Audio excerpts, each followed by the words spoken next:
संदेश आपके पास पहुंचाना है, तो उसको मैं आपके पहुंचाना चाहूंगा। बहुत अर्जेंसी है आज के समय में, तो उसके लिए हम प्रार्थना भी करेंगे।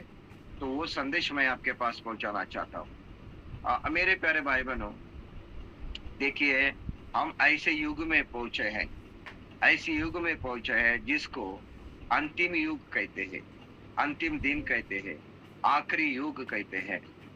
इस युग के बाद दूसरा कोई युग नहीं आएगा। ये युग है, अंतिम है, आखिरी युग है, जिसको अन्य जाति के लोग कलयुग बोलते हैं। और इस युग की समाप्ति हालेलुया कब होगी और कब शुरू होगा, ये भी मैं आपको बताऊंगा। उससे पहले मैं आपको कहना चाहूंगा कि अभी का जो युग है वो छठवां युग है। छठवां युग यानी कि इस युग को छठवीं युग कहते हैं, कृपा युग कहते हैं, पवित्र आत्मा के युग कहते हैं, कलीसिया के युग कहते हैं। इस युग को नाम दिया है। पहला जो युग शुरू हुआ, अभी तक के जो 6 युग हुए हैं, उसमें जो पहला युग शुरू हुआ है वो था निष्पाप युग। जब पाप नहीं हुआ था, जब मनुष्य की संगति परमेश्वर के साथ थी, जानवर, कुदरत एक दूसरे के साथ हिंसा नहीं कर रहे थे, एक साथ बैठते थे, एक साथ लोगों के साथ, वो आदम के साथ, हव्वा के साथ, सारे जानवर, सारे प्राणी उसके वश में थे। और वहां पे कोई हिंसा नहीं थी, मेरा तेरा नहीं था, गाली गलौज नहीं था, गुस्सा नहीं था। निष्पाप युग था जहां परमेश्वर के साथ संगति थी, जहां पे सब कुछ खुशहाल था, सब सुजलाम सुफलाम था, सब सुविधा थी, आनंद था, जहां पे सब कुछ महिमा जैसे था। एदेन इस नाम का ही अर्थ है सुख विलास की जगह, यानी कि सुख की संगति, आनंद की जगह। एदेन वाटिका का नाम ही आनंद की जगह, उसका अर्थ ही है। ऐसा एक युग था, निष्पाप युग। लेकिन दुर्भाग्यवश मनुष्य शैतान के जाल में फंस गया और मनुष्य ने पाप किया, आज्ञा का उल्लंघन किया। उसके बाद जो युग आया वो युग था पापी बनने के वजह से, आज्ञा उल्लंघन करने के वजह से मनुष्य परमेश्वर से दूर हो गया, भटक गया। एक बड़ी दरार गिर गई, मनुष्य में से प्रभु की आत्मा निकल गई। मनुष्य सिर्फ जीवित प्राणी बना, उसका मन अंधेरा हो गया, उसके रास्ते भटक गए, परमेश्वर के साथ की संगति छूट गई, परमेश्वर से बात करना छूट गया, परमेश्वर और मनुष्य के बीच में दरार आ गई। परमेश्वर मनुष्य के पास नहीं आ सकता, मनुष्य परमेश्वर के पास जा नहीं सकता, प्रार्थना परमेश्वर नहीं सुनता है। इस तरह से मनुष्य भटक गया और भटकने की वजह से परमेश्वर का रास्ता नहीं मिल रहा है, प्रभु का वचन सुनने को नहीं मिल रहा है, परमेश्वर की संगति नहीं मिल रही है। इसीलिए मनुष्य ने अपने मन से, अपने इच्छा से, अपने विचार से जैसा चाहे जीना सीख लिया। जैसा उनका मन कहेगा वैसा करने लगे, अपने मन के अनुसार, अपनी इच्छा के अनुसार। कोई नियम नहीं, कोई कानून कायदा नहीं, कोई व्यवस्था नहीं, कोई न्याय प्रमाण नहीं, कुछ नहीं। जैसा उसको लगा वैसा जीने लगा। उस युग को बोलते हैं कॉन्शियस युग, सद्विवेक बुद्धि का युग। इसका मतलब मनुष्य अपनी इच्छा से जीने लगा, कोई परमेश्वर से बात नहीं, कोई कानून कायदे, जैसे चाहे जीने लगा, जैसे जैसे लगा वैसे करने लगा। उस युग को बोलते हैं सद्विवेक बुद्धि का युग, कॉन्शियस युग बोलते हैं उसको। उसके बाद हम देखते हैं कि पाप बढ़ने लगा, पाप बढ़ने लगा। उसी समय परमेश्वर ने अब्राहम को बुलाया, अब्राहम को बोला, मैं तेरे से बड़ी जाति बनाऊंगा, बड़ा राष्ट्र बनाऊंगा, और मैं तेरे साथ रहूंगा, और तू मेरे साथ विश्वास योग्य रहे। इस तरह से मनुष्य, परमेश्वर ने अब्राहम को बुला के अब्राहम को वादा किया, प्रॉमिस किया। उस युग को बोलते हैं प्रॉमिस युग, वाचा का युग, वादे का युग, एग्रीमेंट, कवनन का युग, जो अब्राहम से किया था। हम बाद में देखते हैं कि अब्राहम के द्वारा परमेश्वर ने राष्ट्र बनाया, संतति पैदा की, इस्राएल राष्ट्र बन गया। और वो इस्राएल राष्ट्र गुलामी में चला गया, बंधक में चला गया, बंधुआई में चला गया। वहां से मूसा के द्वारा परमेश्वर ने उनको छुड़ाया और इसराइल राष्ट्र छुड़ा के वापस गुलामी से छुट के रेगिस्तान में आए। 40 साल तक वो घूमे। वहां पे परमेश्वर ने फिर इसराइल लोगों को हालेलुया मूसा के द्वारा पर्वत के ऊपर न्याय प्रमाण दिया, विधि दिए, कानून कायदे दिए, नियम शास्त्र दिए, सोशल, स्पिरिचुअल, फैमिलियर सब नियम उसको दिए। और वो नियम को दिए और उनको बोला ये विधियों को मानो, इसके अनुसार चलो। उस युग को कहते हैं नियम शास्त्र का युग, न्याय प्रमाण का युग, व्यवस्था का युग बोलते हैं उसको। उससे मनुष्य क्या करने लगा? नियम जीने के व्यवस्था विधियों को मानने लगा। वो था विधियों का व्यवस्था का युग। और उस युग को प्रभाव था यीशु मसीह आने तक। यीशु मसीह जब तक नहीं दुनिया में आता तब तक वो व्यवस्था का युग था, न्याय प्रमाण का युग था, विधियों का युग था। उसका प्रभाव मनुष्य के ऊपर था और लोग उसके अनुसार दंड पाते थे, उसके अनुसार न्याय भी होता था, उसके अनुसार बचते भी थे। ये था न्याय प्रमाण का युग यीशु मसीह आने तक। उसके बाद जो युग आया वो युग था मनुष्य राज कारभार करने का युग। मनुष्य राज्य करने लगा, मनुष्य धरती के ऊपर राजा बना, मनुष्य का राज्य शुरू हो गया। परमेश्वर राजा और मनुष्य भी राजा बन गया। वहां हम देखते हैं दाऊद राजा, शाऊल राजा, फिर राजाओं का महाराजाओं का युग आ गया। मनुष्य का राज कारभार करने का युग, जिसको हम बोलते हैं हालेलुया मनुष्य गवर्नमेंट ऑफ ह्यूमन, और वो शुरू हो गया। और हम देखते हैं फिर ये जो युग की गिनती थी वो उल्टी गिनती जाती थी। 10,000, 5,000, 4,000, 3,000, 2,000, 1,000 ऐसे गिनते थे पहले। और फिर क्या हो गया? जब एक साल आ गया, पहला साल आ गया, 10, 5, 4, 3, 2, 1 आ गया। फिर वहां पे अचानक स्वर्ग से प्रभु का जन्म हुआ। यीशु मसीह दुनिया में आए। मूसा के द्वारा न्याय प्रमाण आया, यीशु मसीह के द्वारा कृपा और प्रेम आया। जैसा यीशु मसीह का जन्म हुआ, यीशु मसीह पैदा हुआ, मरे, गाड़े गए, जिंदा हुए, उस समय से कृपा का युग शुरू हो गया, अनुग्रह का युग शुरू हो गया, प्यार का युग शुरू हो गया, प्रेम का युग शुरू हो गया, उद्धार का युग शुरू हो गया। उस युग को बोलते हैं कृपा युग, अनुग्रह का युग, कलीसिया के युग, पवित्र आत्मा के युग। और उसको युग को शुरुआत हुई यीशु मसीह के द्वारा। जैसे ही यीशु मसीह का जन्म हुआ, इस दुनिया का कैलेंडर यानी कि तारीख यानी कि जो कैलेंडर है वो विभाग हो गया, इसका विभाजन हो गया।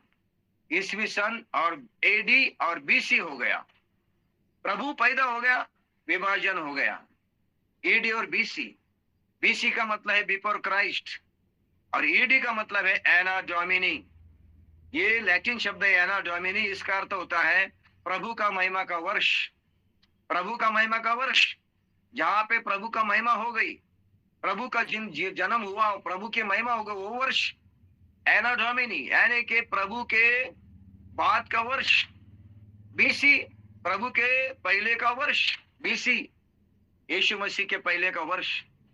और वो दुभागा विभाजन हो गया और वहीं से शुरू हो गया 1, 2, 3, 4, 5, अभी 2025 साल है। तो ये 2025 साल जब अभी हो गए तो ये जो युग है 2025 साल का जो युग है उसको बोलते हैं अंतिम युग, आखिरी युग, कलयुग। ये युग की शुरुआत यीशु मसीह के द्वारा हो गई, लेकिन इस युग की समाप्ति यीशु मसीह दोबारा दुनिया में आने के बाद होगा। तब तक ये युग चलता रहेगा। ये युग है कृपा युग। इसके बाद जो युग आएगा वो था सहस्त्र युग यानी कि 1000 वर्ष का युग, मिलेनियम जिसको बोलते हैं मिलेनियम। यीशु मसीह अपने कलीसिया के साथ, पवित्र लोगों के साथ दुनिया के अंत में वापस दुनिया में आएगा और धरती के ऊपर अपना 1000 वर्ष का राज्य का स्थापन करेगा। उस 1000 वर्ष राज्य को मिलेनियम या 1000 वर्ष का युग बोलते हैं। वो युग कब आएगा? जब तक एक कृपा युग खत्म नहीं होगा। ये कृपा युग कब खत्म होगा? जब यीशु मसीह दोबारा आएगा। इसके बारे में पतरस ने और यीशु मसीह ने दृष्टांत दिए, और वो दृष्टांत क्या था? नूह का दृष्टांत दिया था। उसने कहा कि नूह के बारे जमाने में हुआ वैसा भी अब होगा। नूह के जमाने में क्या हुआ था कि लोग पापी बन गए थे, अंधेरा ज्यादा बढ़ गया था, अधर्म बढ़ गया था, पाप बढ़ गया था, बुराई बढ़ गई थी। तब परमेश्वर बोला, इनको मैं नाश कर दूंगा, इनका न्याय करूंगा, इनको दंड दूंगा। और वो दंड कैसा दिया? पानी के द्वारा। पानी के द्वारा सबको नाश किया। उस समय नूह को बोला, जहाज बना दे, प्रचार कर, लोगों को बचाने के लिए मौका दे। लेकिन वहां पे ऐसे लिखते हैं कि नूह के जमाने में कैसा था?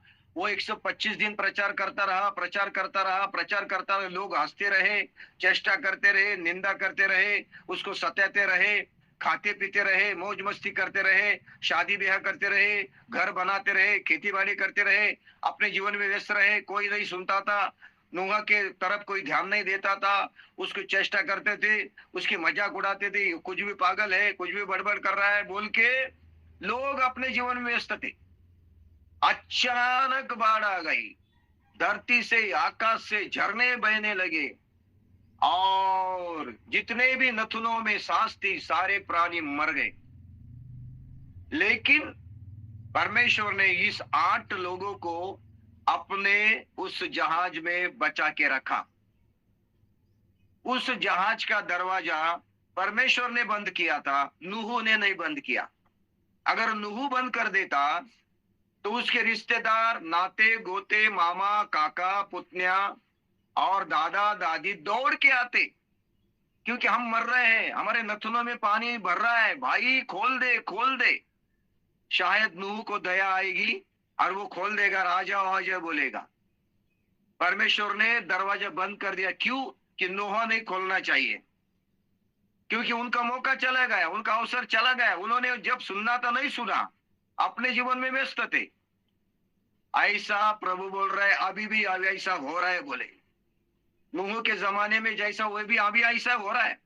आज भी वो जहाज कौन है? वो जहाज है सुसमाचार, वो जहाज है यीशु मसीह। जहाज कौन है? यीशु मसीह है। और सुसमाचार क्या है? वो दरवाजा खुला है, काय का? उद्धार का दरवाजा खुला है, लोगों को छुटकारे का दरवाजा खुला है, बचाव का दरवाजा खुला है। और यीशु मसीह ने अपने कृपा के दरवाजे खुले हैं, अभी बंद नहीं किए। और सुसमाचार प्रचारक, जो नूह जैसा प्रचार किया वैसे सुसमाचार प्रचारक प्रचार कर रहे हैं, उद्धार का संदेश दे रहे हैं, पश्चाताप का संदेश दे रहे हैं, प्रभु का राज का संदेश दे रहे हैं, जीवन का संदेश दे रहे हैं, लोगों को प्रचार कर रहे हैं। लेकिन ये दुनिया के लोग सुसमाचार प्रचारक की तरफ हंस रहे हैं, उनकी चेष्टा कर रहे हैं, उनकी मजाक कर रहे हैं, उनको सताव दे रहे हैं, उनको जला रहे हैं, उनको मारपीट कर रहे हैं। उनको ये विश्वास नहीं कि प्रभु आएगा, न्याय करेगा। सुसमाचार प्रचारक प्रचार कर रहे हैं, लोग अपने खाने पीने में, शादी करने में, घर बांधने में और मौज मस्ती में, प्रेस गॉड, लेने देने में, व्यापार करने में बिजी है, व्यस्त है, उनको कोई लेना देना नहीं है। प्रभु का वचन प्रचार किया जा रहा है, सुसमाचार सुनाया जा रहा है, लोग अपने जीवन में व्यस्त है, बोल रहे कब आएगा न्याय, कब आएगा प्रभु, हमें कुछ लेना देना नहीं। लेकिन वचन कहता है नूह के जमाने में पानी के नष्ट किया दुनिया, आज की दुनिया आग के द्वारा नष्ट होगी, आग के द्वारा नष्ट होगी। ये दुनिया आग के लिए रखी है। आप लोग मेरी बात सुन रहे हैं क्या? अचानक आग बरसेगी। कहां से आग बरसेगी? अणु बम, न्यूट्रॉन बम, केमिकल बम, नाइट्रोजन बम, क्या क्या बम लोगों ने बना के रखे हैं। पेट्रोल पंप फटेगा, आपका गैस फटेगा। जब आग का दिन आएगा, प्रभु का दिन आएगा, न्याय का दिन आएगा, तब अचानक आग बरसेगी, आकाश से बरसेगी, धरती से बरसेगी, ये सारा फटेगा। ऐसी आग बरसेगी, सारे लोगों का न्याय दंड परमेश्वर आग से देगा। ये धरती आग से जल जाएगी, और उसके लिए सारा तामझाम करके रखा है। इसको बोलते हैं अंतिम युग, आखिरी युग। और इस युग में यीशु मसीह जो जहाज है उसका दरवाजा खोल के रखा है, और उसका दरवाजा कब बंद होगा? जब यीशु मसीह वो सुसमाचार का दरवाजा खोल के रखा है परमेश्वर ने। आओ, बचाव करो, उद्धार पाओ, छुटकारा पाओ। परमेश्वर न्याय करने वाला है। प्रचारक बोल रहे हैं, लोग अपने अपने जीवन में व्यस्त है। ये दरवाजा कब बंद होगा? यीशु मसीह जब दोबारा आएगा ना, ये सुसमाचार नहीं रहेगा, गॉस्पल नहीं रहेगी, प्रचार नहीं रहेगा, प्रभु भोज नहीं रहेगा, कलीसिया भी नहीं रहेगी, पवित्र आत्मा भी नहीं रहेगा। यीशु मसीह आएगा, ये सारा बंद, इन लोगों का मौका खत्म, उनका अवसर खत्म, उनका जो अपॉर्चुनिटी खत्म। ये सारे लोगों के ऊपर अचानक प्रभु का दिन आ जाएगा। और जो उद्धार पाए हैं, जीवन पाए हैं, प्रभु में बचाव पाए हैं, छुटकारा पाए हैं, वो लोग प्रभु के साथ वापस दुनिया में आएंगे, वो बच जाएंगे। तो आज के ये अंतिम दिनों के बारे में चंद बातें मैं आपके साथ कहना चाहूंगा। ये आखिरी युग है, अंतिम युग है, इसके बारे में मैं आपको थोड़ा आपके साथ बात करना चाहूंगा। यहां तक आपको समझ में आया होगा जो मैंने आपको कहा है। Praise God. इसके बाद कोई युग नहीं आएगा, इसके बाद डायरेक्ट प्रभु यीशु मसीह आएगा। उसके हम इंतजार करते हैं, तो उसका इंतजार कर रहे हैं, कलीसिया इंतजार कर रही है, धरती इंतजार कर रही है, वो आएगा आएगा बोल के। Praise God. आप लोग मेरी बात सुन रहे हैं क्या? इस युग के बारे में परमेश्वर क्या कह रहा है मैं आपके लिए पढ़ूंगा। 2 तीमुथियुस की पत्री और 3रा अध्याय, उसका पहला वचन मैं आपके लिए पढ़ूंगा। तीमुथियुस की दूसरी पत्री और 3रा अध्याय पहला वचन से मैं पढ़ूंगा। पर यह स्मरण रख कि अंतिम दिनों में कठिन समय आएंगे। ये अंतिम दिन है, अंतिम युग है, कलयुग है, कृपा युग है, आखिरी युग है।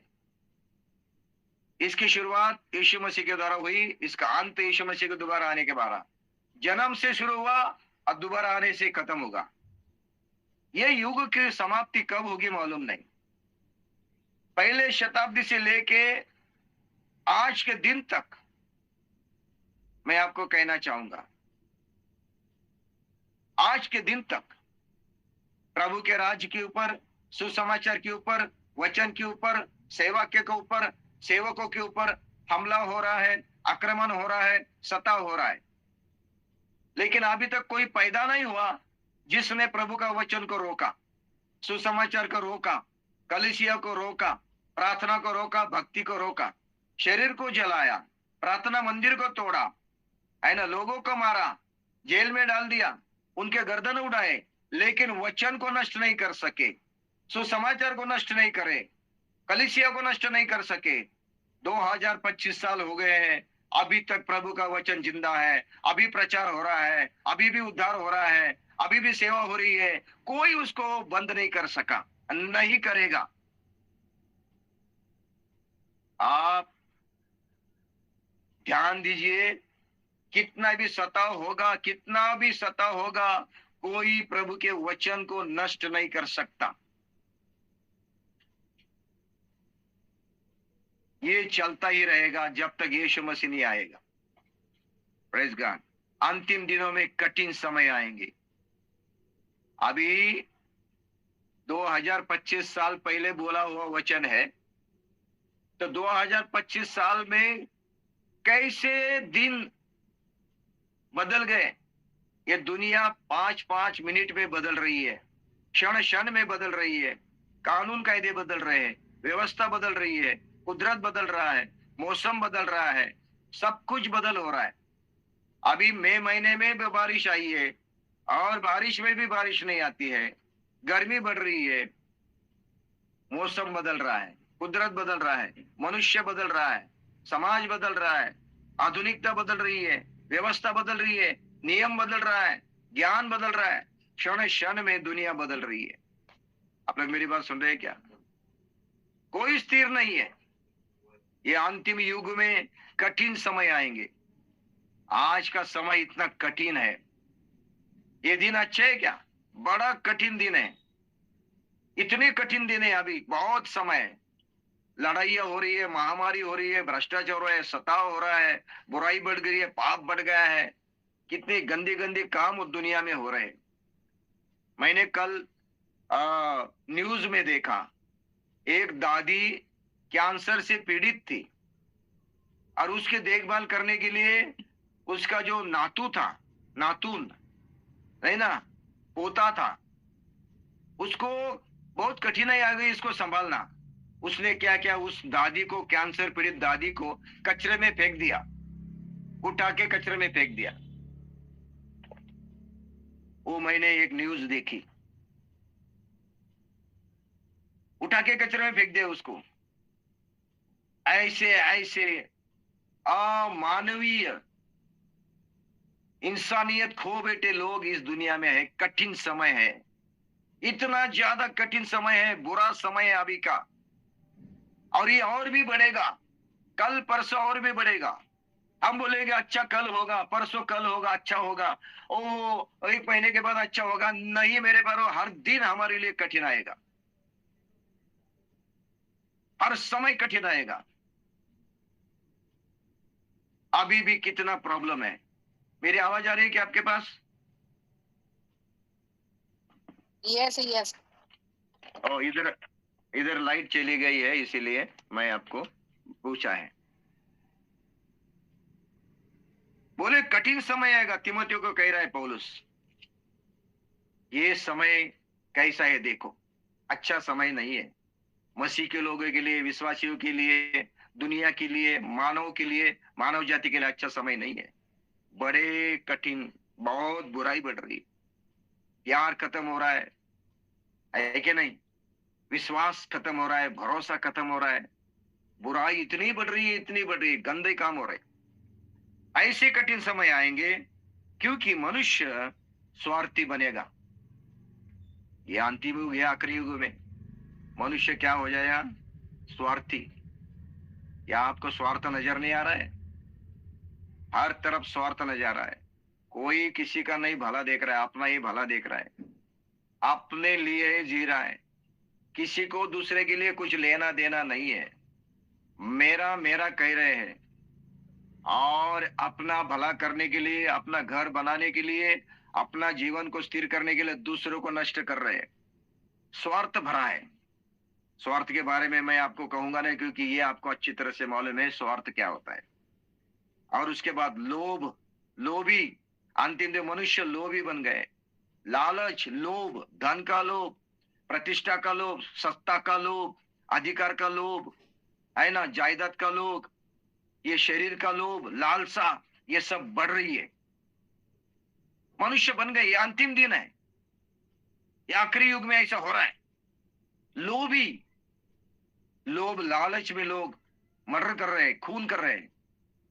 आगे लिखा है डिंग मार, है ना। इस युग में ऐसे लोग हमें मिल रहे हैं, डिंग मार। कुछ नहीं कि पॉकेट में कुछ नहीं रहता है, खाने को भी नहीं मिलता है, रहने के लिए घर भी नहीं अच्छा है, ऐसे डिंग मारेंगे, ऐसे डिंग मार करेंगे, है ना। घर में भिखारी है, दरिद्री है, लेकिन बाहर डिंग मार है। आगे लिखो अभिमानी, अभिमान, पैसे के ऊपर, धन के ऊपर, शरीर के ऊपर, ताकत के ऊपर, है ना, स्थान मान के ऊपर अधिकार, अभिमान रहेगा, मैं कहेंगे। और निंदक, ये तो बहुत ज्यादा बढ़ गया है, निंदा करने वाले। इसकी बुराई उसको, उसकी बुराई उसको, उसके गुनाह उसको बताए, इसके गुनाह इसको बताए, है ना। निंदक, आप लोग सुन रहे हैं क्या? और माता पिता की आज्ञा न टालने वाले, आज्ञा टालने वाले, ये अंतिम युग है। इस अंतिम युग में माता पिता की आज्ञा को टालने वाले ऐसे सपूत, ऐसे पुत्र, ऐसे संतान दुनिया में पैदा हुए हैं। क्योंकि ये युग ही ऐसा है, ये आखिरी युग ही ऐसा है, ये अंतिम दिन है। ये ऐसा युग है जिसमें बुराई बढ़ रही है, अच्छाई भी बढ़ रही है। आज्ञा न मानने वाले माता पिता की, कितने माता पिता आज अपने बच्चों के लिए रो रहे हैं। कितने माता पिता अपने बच्चों की वजह से परेशान है। कितने माता पिता अपने बच्चों के बुरे कामों से बहुत दुखी है। कितने माता पिता अपने संतानों के लिए हालेलुया, प्रेज द लॉर्ड। रो रहे हैं, आंसू बहा रहे हैं, आज्ञा नहीं मानते हैं, माता पिता का आदर सम्मान नहीं। ऐसा ये युग है मेरे पे, ये समय ऐसा ही है, कठिन समय है। आगे लिखा है, कृतज्ञ उपकार नहीं मानेंगे। कितने भी उपकार करो, कितना भी भलाई करो, कितना भी अच्छाई करो, भूल जाएंगे, एक दिन में भूल जाएंगे आपको, और वापस आपको ही दोष देंगे। आपने दिया हुआ पैसा, उधार दिया हुआ पैसा आप मांगने जाओगे तो वो मालिक बन जाएगा, आप गुलाम बन जाओगे। वो कहेगा भाई दूंगा, क्या मैं भाग के जा रहा हूं क्या? क्या तुझे विश्वास नहीं है क्या? क्या भरोसा नहीं है कि तुझे? लेते समय बोलेगा अरे देना भाई, देना भाई। लेने के बाद जब मांगने का समय आएगा तब वो आपके ऊपर मालिक बन के बैठेगा। कृतज्ञ उपकारहीन उपकार नहीं मानेंगे। कितना भी अच्छाई करो, भलाई करो, खाना खिलाओ, पिलाओ, वस्त्र दे दो, उपकार नहीं मानेंगे, भूल जाएंगे आप कौन है और मैं कौन हूं। ऐसा अनुभव इस युग में आ रहा है, और ये वास्तविकता मैं आपके सामने रख रहा हूं। उसके बाद है अपवित्र, पवित्रता लोग छोड़ रहे हैं, गंदगी में पड़ रहे हैं। अपवित्र लोग, जिनके अंदर विचार अपवित्र नहीं, उस विचार पवित्र नहीं, भावना पवित्र नहीं, शरीर पवित्र नहीं, चाल चलन पवित्र नहीं, वाणी पवित्र नहीं, जीवन पवित्र नहीं, व्यवहार पवित्र नहीं, परिवार पवित्र नहीं, ऐसे अपवित्र लोगों का भड़ीमार दुनिया में हो रहा है। दया रहित, दया तो बहुत कम हो रही है, दया रहित है कि नहीं? मैंने बहुत न्यूज देखा, न्यूज में देखा, और न्यूज में मैंने देखा है कि जानवरों को लोग काट रहे हैं और निष्पाप लोगों को क्या कर रहे हैं? मार रहे हैं, चिना चपटी हो रही है। दया कुछ नहीं है। दया रहित लोग इस अंतिम दिन में, अंतिम युग है, कुछ दया नजर नहीं आ रही है। Praise God Jesus. बड़ा दुख हो रहा है। क्षमा रहित, क्षमा तो करने का मौका ही नहीं देते हैं। क्षमा मांगना और क्षमा करना कहाँ रह गया? Praise God. गलती हो गई, अपराध हो गया, गुनाह हो गया, तो माफ करने का, क्षमा मांगने का जो स्वभाव है, इस दुनिया में अभी क्षमा रहित लोग हैं। हालेलुया। उसके बाद दोष लगाने वाले, ये भी बहुत ज्यादा आज के अंतिम युग में चल रहा है। दोष लगाने वाले, एक दूसरे के दोष निकालने वाले, लगाने वाले। आगे लिखा है असंयमी, संयम नहीं है लोगों के ऊपर, खाने पीने के ऊपर, जीने के ऊपर, बोलने के ऊपर, जबान के ऊपर, शरीर के ऊपर संयम नहीं है। अनकंट्रोल है ना, अनकंट्रोल, इंद्रिय दमन नहीं है, संयम नहीं, असंयमी हो गए हैं। उसके बाद कठोर, कठोर मन वाले, कठोर दिल वाले, कठोर विचार वाले, कठोर हृदय वाले, ऐसे दुनिया में लोग हैं। कितना भी उसके ऊपर आप कुछ भी बोलो, उसका दिल कभी मोम जैसा नहीं होगा, कठोर बनते रहेंगे। Praise God. ऐसे मनुष्य दुनिया में है। भले के बैरी, आप कितना भी भलाई करो, कितनी भी भलाई करो, कितने भी अच्छाई करो, अपने बैरी बन के ही रहेंगे, आपके दुश्मन बनते ही रहेंगे। आप खाना, यीशु मसीह बोला दुश्मनों को खाना खिलाओ, उसको पानी पिलाओ, बोले हाँ पिलाते हैं, लेकिन वो बने रहेंगे दुश्मन ही, मित्र के भी नहीं बनेंगे। और विश्वासघाती, ये भी बहुत खतरनाक दुनिया में आज अंतिम युग में है। विश्वासघात चल रहा है ना? चल कपट करते हैं, ठगते हैं, है ना? आजकल शादी ब्याह में भी बहुत प्रॉब्लम हो रहा है। शादी ब्याह में बेचारी लड़की को फंसा रहे हैं, चिना, उनको, उनके साथ विश्वासघात हो रहा है। बहुत कठिन समय आए मेरे प्यारे भाई बहनों। ढीठ है, ढीठ लोग है, ढीठ, घमंडी भी है, और उसके साथ साथ परमेश्वर का नहीं वरना सुख विलास की ही चाहने वाले होंगे। अंतिम युग है, आखिरी युग है। सुख विलास के प्यारे होंगे, भक्ति के नहीं। परमेश्वर की चाहत नहीं होगी, सिर्फ सुख विलास की चाहत। कैसा मैं सुख में रहूं, कैसे मेरे शरीर के लालसा को पूरा करूं, ये जवान के लालसा पूरा करूं, है ना? सिर्फ सुख विलास के पीछे पड़े हैं। परमेश्वर के चाहने वाले बहुत कम रहेंगे। ऐसा युग यहाँ पे हो रहा है। Praise God. आगे लिखा है वे भक्ति का भेष तो धरेंगे पर उसके शक्ति को न मानेंगे। सिर्फ वो भक्ति का वेश धरेंगे, भक्ति का ढोंग करेंगे, भक्ति का नाटक करेंगे, लेकिन अंदर से वो परमेश्वर के भक्ति को नहीं मानेंगे। खुद को धार्मिक, खुद को भक्तिमान, खुद को बहुत भक्तिमान दिखाएंगे, अंदर से उनको परमेश्वर के भक्ति के लिए कोई लेना देना नहीं। ऐसे लोग दुनिया में आएंगे। और लिखा है, इन्हीं में से वे लोग हैं जो घरों में दबे पांव घुसे आते हैं और उन दुर्बल स्त्रियों को वश में कर लेते हैं जो पापों से दबी हर प्रकार के अभिलाषों के वश में है। ध्यान से सुनिए, ये अंतिम युग है, आखिरी युग है, कठिन समय है। आपके घर में आने वाला व्यक्ति दबे पांव आता है, फंसाने के लिए आता है, आपको वश में करने के लिए आता है, उसको सावधान रहिए। आप लोग मेरी बात सुन रहे हैं क्या?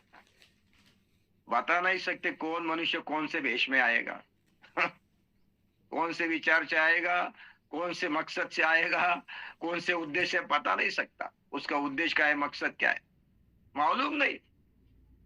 दबे पांव घुस जाते हैं।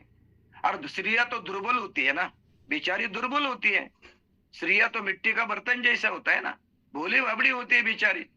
ऐसे स्त्रियों को फंसाते हैं, उनको भूल देते हैं और उनको पाप में गिराते। एक घर में मैं सुसमाचार सुनाने के लिए गया। उस बहन को मैं जानता था। मैंने दरवाजा खटखटाया और मैंने खटा के वो सामने आ गई। मैंने बोला, प्रेज द लॉर्ड सिस्टर। ए बोला मैंने, प्रेज द लॉर्ड सिस्टर। वो बोले, ऐसे सिस्टर बोलने वाले बहुत आते हैं। पहले बोलते हैं सिस्टर, बाद में बोलते हु को तुम्हारा मिस्टर। मुझे बोला उस लड़की ने, वो महिला ने बोला, ऐसे बहुत सिस्टर बोलने वाले आते हैं, पहले बोलते हैं सिस्टर, बाद में बोलते हु को तुम्हारा मिस्टर। मैं उधर ही थम गया। मैं बोला थैंक यू बोल के मैं चला गया, भाग गया वहां से। यहाँ पे घर में दबे पांव आके दुर्बल स्त्रियों को फंसाते हैं। उनके साथ बहुत कठिन समय है, बोलने को भी नहीं आ रहा है। Praise the Lord. और क्या कहते हैं, और वो सदा सीखती तो रहती है और सत्य की पहचान तक कभी नहीं पहुंचा। ऐसे बहुत सारी स्त्रियां, महिलाएं दुनिया में है जो दुर्बल भी है और सत्य की पहचान उनको नहीं है, और वो वश में आ जाती है, पाप में गिर जाती है। जैसे यन्नेस वो एम्ब्रेस ने मूसा का विरोध किया था, वैसे ये भी सत्य का विरोध करते हैं। सत्य का विरोध करने वाले जो लोग सताव कर रहे हैं, विरोध कर रहे हैं, हमारे खिलाफ षड्यंत्र रच रहे हैं, जेल में डाल रहे हैं, है ना, लोगों, प्रभु के लोगों को आयला तकलीफ दे रहे हैं, मारपीट कर रहे हैं, वो लोग किसको विरोध कर रहे हैं? सत्य का विरोध कर रहे हैं ना। वो हमारे पास सत्य है इसीलिए उसको विरोध कर रहे हैं।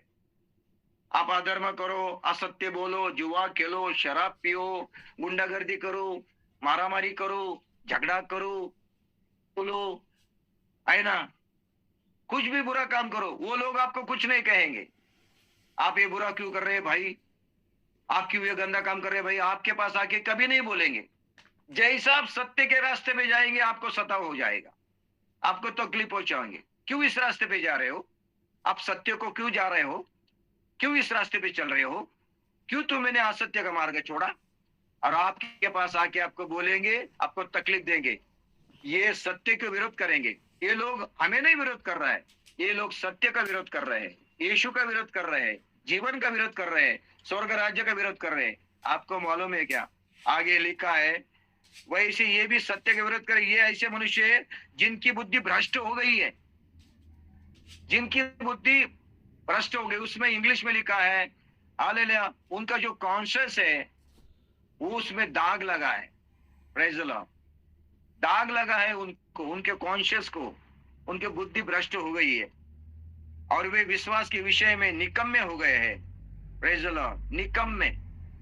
और बोले पर इससे आगे नहीं बढ़ सकते। ये लोग यहां तक ही करेंगे, मारेंगे, पीटेंगे, जेल में डालेंगे, जलाएंगे, धमकी देंगे, है ना, सताएंगे, प्रार्थना मंदिर को तोड़ेंगे, लेकिन इससे आगे नहीं बढ़ेंगे बोले, इससे आगे बढ़ेंगे नहीं बोलने से वचन को वो खत्म नहीं कर सकते, आपके उद्धार को खत्म नहीं कर सकते, आपके जीवन को खत्म नहीं कर सकते, आपकी आत्मा को खत्म नहीं कर सकते, परमेश्वर का राज्य को खत्म नहीं कर सकते, सुसमाचार को खत्म नहीं कर सकते।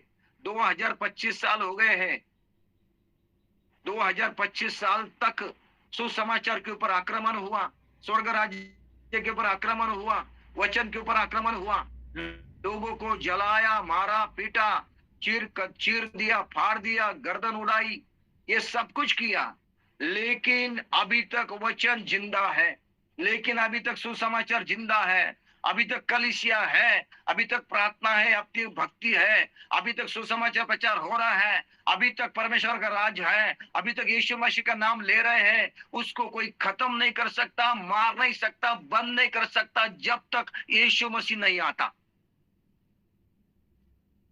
कितने लोगों को बाइबल को खत्म करने की कोशिश की, वचन को खत्म करने की कोशिश की, वो सारे खत्म हो गए, नष्ट हो गए, लेकिन मेरा प्रभु का वचन हमेशा टीका है। इससे आगे नहीं बढ़ेंगे, वो सिर्फ आपका घर जलाएंगे, प्रार्थना मंदिर को जलाएंगे, हमारे शरीर को मारेंगे, लेकिन मेरे आत्मा को नहीं मार सकते, मेरे उद्धार को नहीं छीन सकते, मेरे विश्वास को नहीं छीन सकते, वचन को नष्ट नहीं कर सकते। इससे आगे ये लोग बढ़ेंगे नहीं। ये वचन आज आपको सामने में प्रदान कर रहा हूं। प्रेज द लॉर्ड जीसस, आमेन। और फिर पौलुस कहता है हालेलुया, क्योंकि जैसे उनकी अज्ञानता सब मनुष्य पर प्रकट होगी, वैसे इनकी भी हो जाएगी। एक दिन प्रभु प्रकट होगा, इनकी अज्ञानता, उनने किया सारा कामों का प्रभु न्याय करेगा। लेकिन 10 वचन में लिखा है परंतु, अभी यहाँ पे परंतु आ गया, ये सब हो रहा है, होगा और भी ज्यादा होगा, लेकिन तिमोथी, परंतु पौलुस कहता है लेकिन परंतु, ध्यान दीजिए, पौलुस कह लेकिन परंतु, ये सब होगा, लेकिन परंतु तू उपदेश, चाल चलन, मनसा, विश्वास, सहनशीलता, प्रेम, धीरज, सताए जाने और दुख उठाने में मेरा साथ दिया।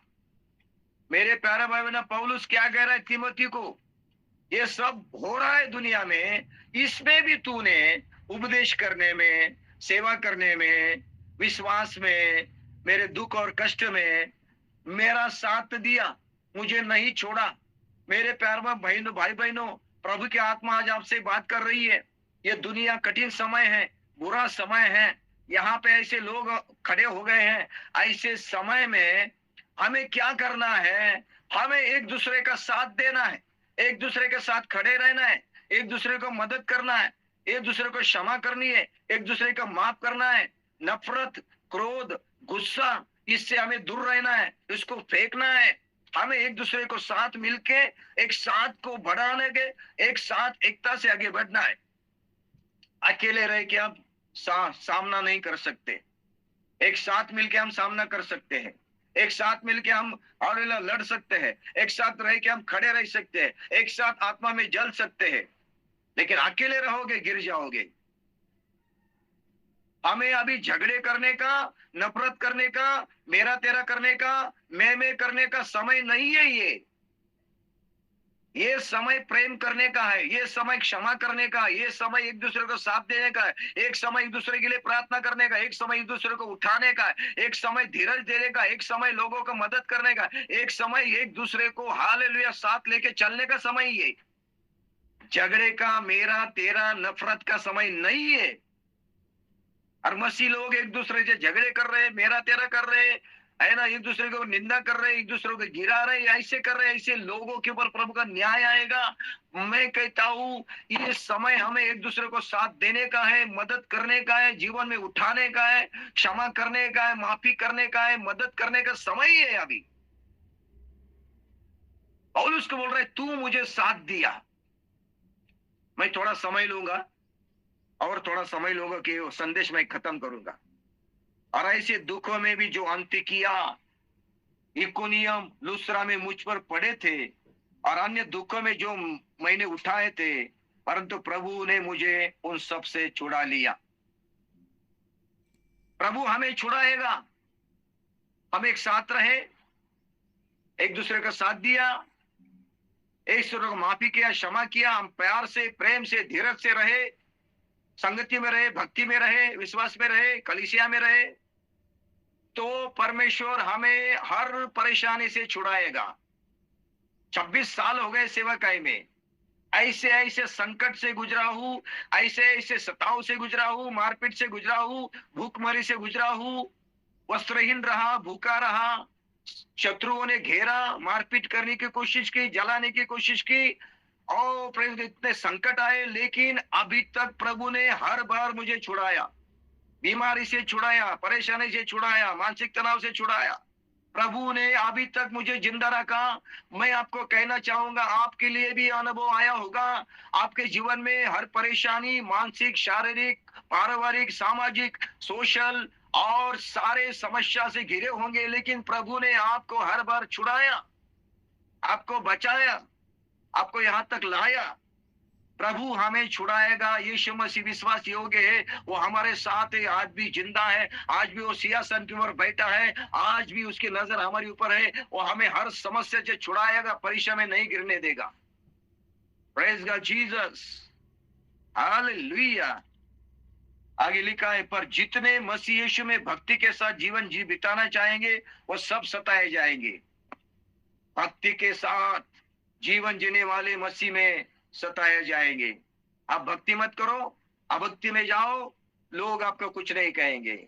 आप जैसे ही भक्ति करने लगोगे, सच्चाई में चलोगे, प्यार में चलोगे, पवित्रता में चलोगे, मसीह में चलोगे, लोग आपको सताएंगे, आपको पत्थर मारेंगे।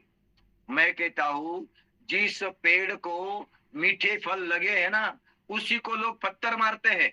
जिस पेड़ को ज्यादा फल है, उसी को लोग पत्थर मारते हैं। जिस पेड़ को फल नहीं है, उसको लोग पत्थर नहीं मारते, उसको काट देते हैं।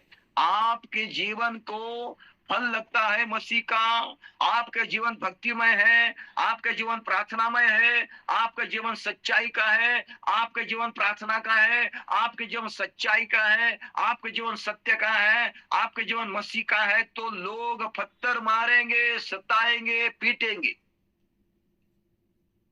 लेकिन प्रभु इसमें से हमें छुड़ाएगा। जो आखिर तक बना रहेगा वही टिकेगा। Praise God Jesus. ये अंतिम युग है, आखिरी युग है। आइए, झगड़ा करना, नफरत करना, क्रोध करना, मेरा तेरा करना छोड़ दो। इसके लिए प्रभु ने हमें नहीं बुलाया है। हमें भलाई के बैरी नहीं बनना है, हमें सत्य के मित्र बनना है। एक दूसरे प्यार करना है, धीरज देना है, मदद करना है, सहायता करना है, प्रार्थना करना है, क्षमा करना है, माफी करना है। आप लोग मेरी बात सुन रहे हैं क्या? ये समय झगड़े का नहीं है, एक दूसरे का साथ देने का है, एक दूसरे के लिए प्रार्थना करने का है। आइए हम प्रार्थना करके एक दूसरे के लिए समर्पण करेंगे।